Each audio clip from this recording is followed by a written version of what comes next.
እስራኤል ባለፈው አርብ ታህሳስ 17 ቀን 2018 ዓ.ም በሀገርነት አውቄሻለሁ ያለቻት ሶማሊላንድ ዛሬ የአነጋጋሪ ጉዳይ እውን ከመሆኑ በፊት የኢትዮጵያ መንግስት ለዚህ ግዛት ሀገራዊ እውቅና ለማጎናጸፍ ጫፍ ላይ ደርሶ የነበረ መሆኑ የሚታወስ ነው። የእስራኤልን እውቅና ተከትሎ የተፈጠረውን ዓለም አቀፍ ንቅናቄ ሲታይ ግን ኢትዮጵያ ለጥቂት አመለጠች የሚያስብል ሆኗል።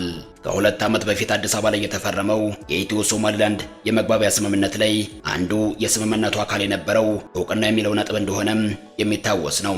በመሃል ሶማሊላንድ የግዛት አካል ናት፣ ማንም በሀገርነት ሊያውቃት አይገባም ያለችው ሶማሊያ ያዙ ይልቀቁ በማለቷ የኢትዮጵያ እውቅና የሚለውን ጉዳይ ያዝ የተደረገበት ሁኔታም ታይቷል። ይሄ ጉዳይ አሁን ያለበት ሁኔታም ግልጽ አይደለም። ይሄው እውቅና የሚለው ጉዳይ ከሁለት ዓመት በኋላ በአዲስ መልክ አገርሽቶ ከሰሞኑ ዓለምን ያነቃነቀ ክስተት እየሆነበት ይገኛል። እስራኤል ሶማሊላንድን በሀገርነት አውቂያታለሁ ማለቷን ተከትሎም እሳቱ ተጭሯል፣ የፖለቲካ ትኩሳቱም ንሯል። በተለያዩ የዓለም ክፍሎች የውግዘት ውርጅብኞች እየተሰሙ ይገኛሉ። ሀገራት፣ ዓለምና አህጉራዊ ድርጅቶች እስራኤልን አውግዘው መግለጫቸውን እያከታተሉ ይገኛሉ። እነዚህ ሁኔታዎች ሲታዩ ኢትዮጵያ ለጥቂት አመለጠች የሚያስብል ሆኖ ይታያል።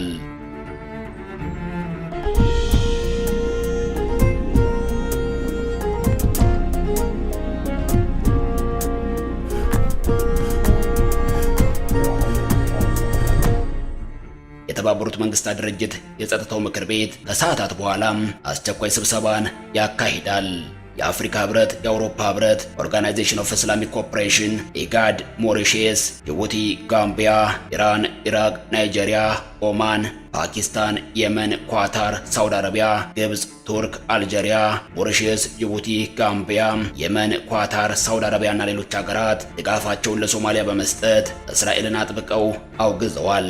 በጊዜው የዛሬ 2 ዓመት ኢትዮጵያ ለሶማሊላንድ ፈጣን የሆነ ሀገራዊ እውቅናን ሰጥታ ቢሆን ኖሮ ይኸው ተመሳሳይ ከባድ ውግዘት የሚከተል መሆኑ ጥርጥር አልነበረውም። ከዚህ አንጻር ኢትዮጵያ ለጥቂትም ቢሆን አመልጣለች ማለት ይቻላል። የጊዜው እውቅናውን ያዝ የማድረግ አካሄድ ኢትዮጵያ የአሁኑ አይነት የእስራኤል ውግዘት ውርጅብኝ እንዳይደርስባት አድርጓል ማለት ይቻላል። እስራኤል ውግዘትን የለመደችና በዚህም እንደ አሜሪካ ያሉ ሀያላን ሀገራት ከጎኑ ያሉ በመሆኑ ብዙም የሚያሳስባት ሆኖም አይታይም። የኢጋድ መስራችና የአፍሪካ ህብረት መቀመጫ ለሆነችው ኢትዮጵያ ግን ተመሳሳይ አይነቱ ውግዘት ከባድ መሆኑ ጥርጥር የለውም። ሌላው ቀርቶ የእስራኤል አቋሜ ነው በሚል የሚታወቁት ፕሬዝዳንት ዶናልድ ትራምፕ ሳይቀሩ የሶማሊላንድን እውቅና በተመለከተም ጎበዝ፣ እኔ በዚህ ጉዳይ በመናጆነት የሩጫ ውሳኔን መወሰን አልፈልግም፣ እስኪ ቆይ ረጋ ብዬ የበሰለ ውሳኔን ልስጥበት ሲሉም ነው የተሰሙትም። እነዚህ ሁኔታዎች ሲታዩ ኢትዮጵያ ከሶማሊላንድ ጋር የዛሬ 2 ዓመት የመግባቢያ ስምምነቱን እንደተፈራረመች ቸኩላ እውቅናን አለመስጠቷ የፖለቲካ ትርፍን እንድታገኝ አድርጓታል ማለት ይቻላል። አሁን ባለው ሁኔታ ኢትዮጵያ እኔ በሆንስ በሚል ራሷን በእስራኤል ቦታ አስቀምጣ እንድታይ ያደረጋት ታላቅ ዕድል ተፈጥሯል ማለት ይቻላል። በእርግጥ በቀጣይ ለሶማሊላንድ ሀገራዊ እውቅናን የሚሰጡ ሀገራት የሚከሰቱ መሆናቸው ጥርጥር የለውም። ትራምፕም ቢሆኑ ላስብበት አሉ እንጂ ፈጽሞ ምን ሲደረግ ያሉበት ሁኔታም አልታየም። ዩናይትድ ኪንግደምና እስራኤል ተመሳሳይ አቋምን የሚያራምዱ በርከት ያሉ ባለስልጣናት ያሉባቸው ሀገራት ናቸው። እስራኤል ውስጡን ያሰበችውን እውን አድርገዋለች። ምናልባትም የቀድሞዋ የሶማሊላንድ ቀይ ገዢ እንግሊዝም ልትከተል ትችላለች።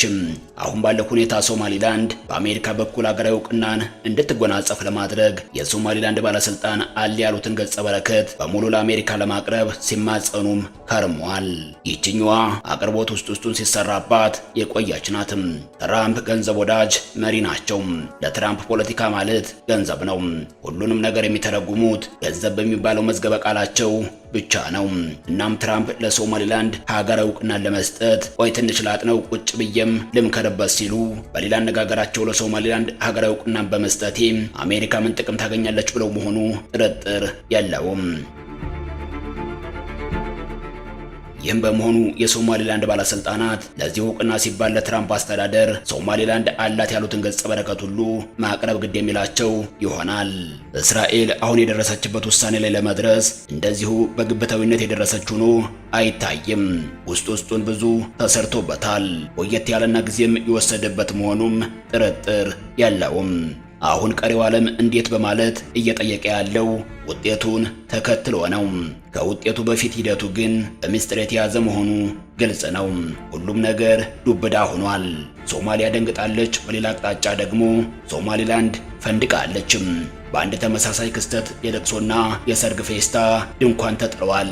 ያለው የመሬት ላይ እውነታ የሚያሳየው ይህንኑ ነው። ልክ የዛሬ 2 ዓመት ኢትዮጵያ ለሶማሊያ እውቅናን ለመስጠት ጫፍ በደረሰችበት ወቅት ሶማሊያ ምን ሲደረግ ሶማሊላንድ የግዛት አካል ናት፣ ከሶማሊላንድ ጋር የሚደረግ ማናቸውም ግዛትን የሚመለከት ድርድርና ስምምነት ሉዓላዊነትን ይዳፈራል በማለት በጽኑ አቋም ላይ ነበረችም። ዛሬም ይህንኑ እያለች ትገኛለችም።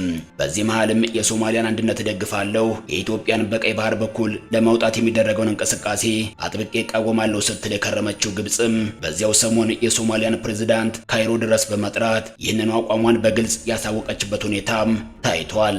በህዳሴው ግድብ ዲፕሎማሲና ዓመታትን የፈጀው ድርድር በዜሮ በመውጣት ምንም አይነት ውጤትን ያላስመዘገበችው ግብጽ በአሁኑ ሰዓት ሙሉ በሙሉ ፊቷን ወደ ቀይ ባህር ውዝግብ አዞራለችም።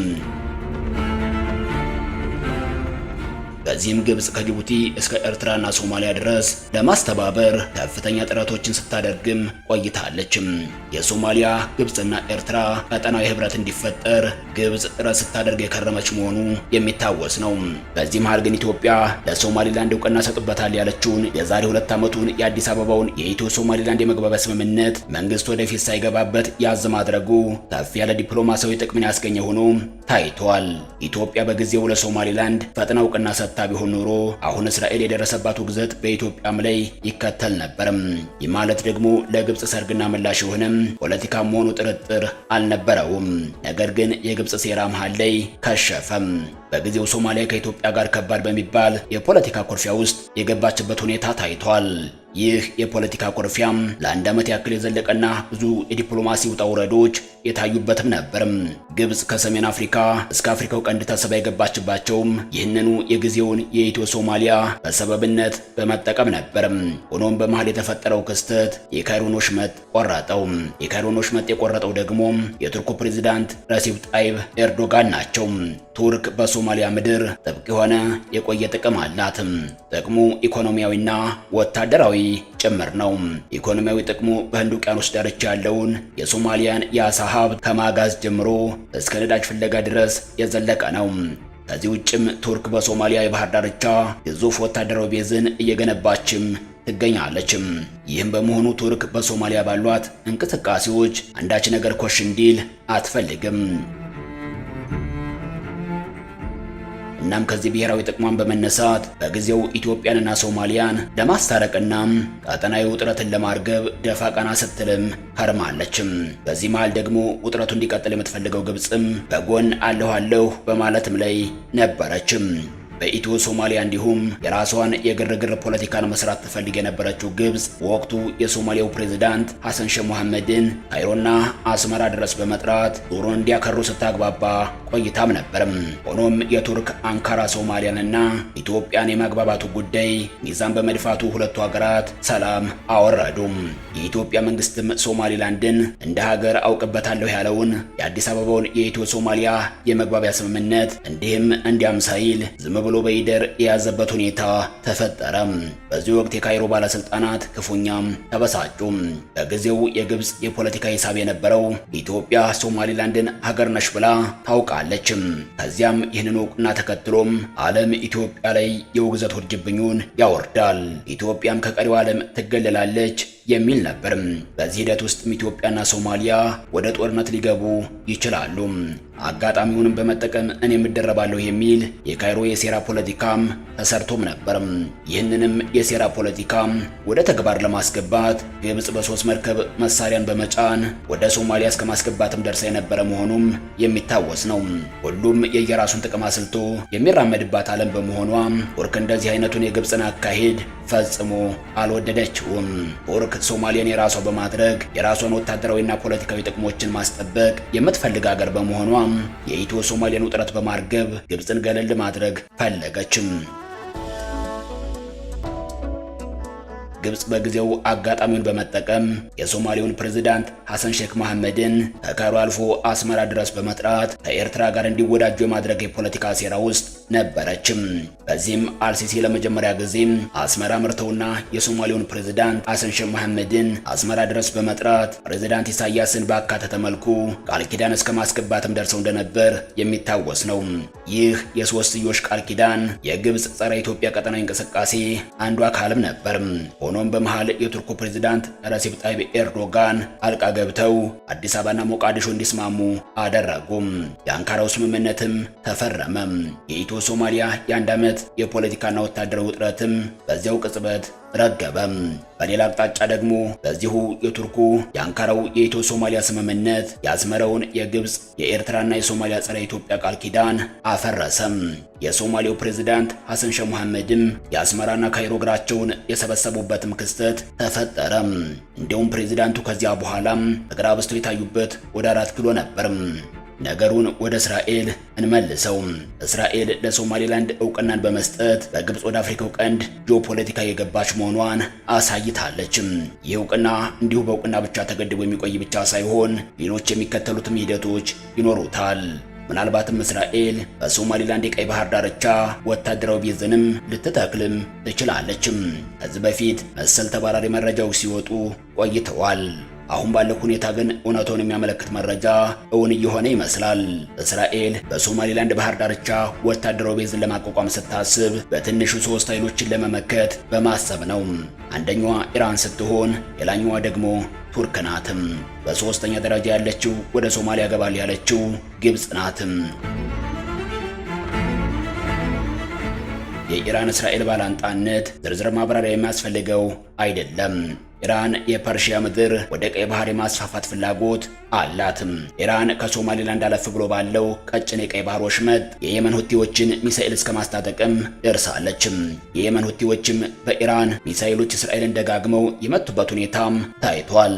እናም እስራኤል ለሶማሌላንድ እውቅና ሰጠው ስትል በሌላ አነጋገር በሶማሌላንድ ወታደራዊ ቤዝን በማቋቋም ከምንጩ የኢራንን መስመር ለመዝጋት መሆኑ ጥርጥር የለውም።